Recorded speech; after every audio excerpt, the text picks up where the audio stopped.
This is our second time to rescue a group of children, so 46 children in total that we've been able to rescue over the last 3 years.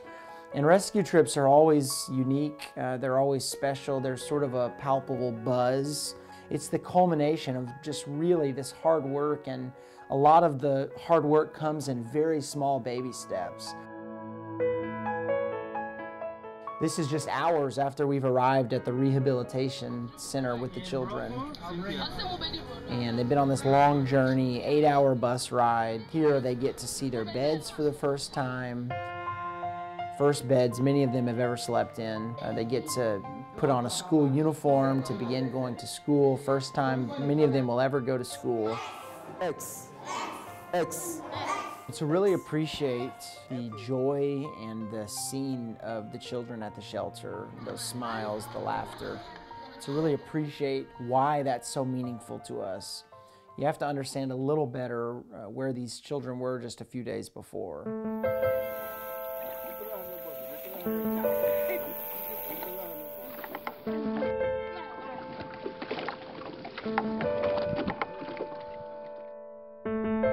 Life as a child in Ghana who fishes is not a pleasant life.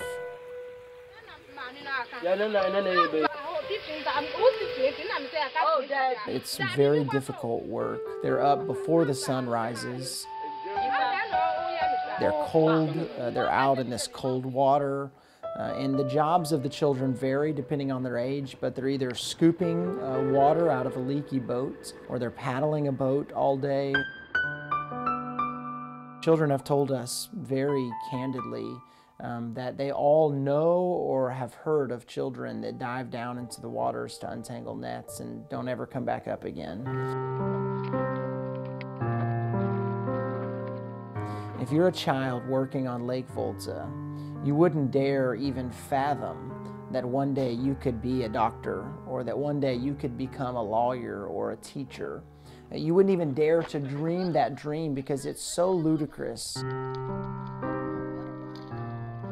And so after working in the village of Sabojito, where these children are from, for more than a year since our first time to enter the village, we gathered under the large mango tree in the village, which is the customary meeting place. It's the place where they gather with visitors and they talk about where you've been, and they talk about where you're going. And on this day, the conversation centered around where these children had been and where these children were going. Instead of viewing us as adversaries or people that they should be in conflict with or enemies, they truly viewed us as partners. One of the little boys we actually interviewed right after we got to the shelter. So 11-year-old Doche, when we asked him what he thought about us helping more kids on the lake, and we sort of gently were asking to see if he would give us some information about what his life was like as a little boy who fished, and he essentially said, translated, he was in a new place, a fresh start, a place where he was soon going to be able to be reintegrated back with his mother, a place where he was getting to go to school for the first time, a place where he was getting to have food and where he was getting to play and to sleep in a bed. And so there was just this, it was a great reminder to us that so much of the baggage that these kids have is deep, and it's going to be something they work out for many, many years. I think one of the things about the time with the children at the shelter that's so meaningful for us is some people are surprised when we tell them it really is within just a matter of hours or days that the children start to laugh, and their eyes do start to twinkle like all children's eyes do, and they do begin to have fun and to act like children. And that sometimes it comes out in spurts. It's not immediate. It's almost like they catch themselves like, oh, I don't know if I can do that or if I should do that.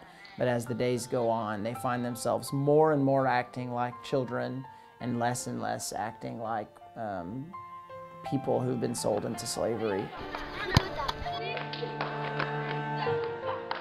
I think our process is really unique for a couple of reasons. One, we partner with the villages, and we walk alongside of them for a long, long time before we ever rescue the kids. And so that is sort of the foundation of our whole process. You know, the old story you've heard of teaching a man to fish instead of giving him a fish. Well, in Ghana, we are literally teaching the men to fish. We're just teaching them a new way that replaces the need for child labor.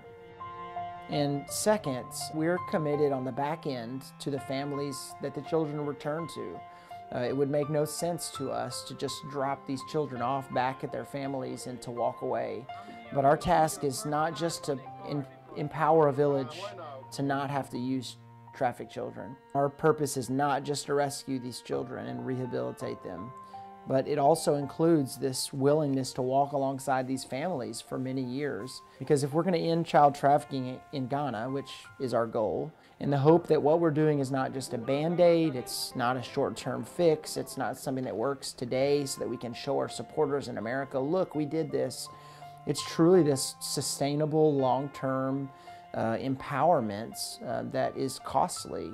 It costs dollars, it costs time, it costs a lot of our energy, but we believe it's the best way, and we believe it's the way that this slavery gets ended forever in Ghana.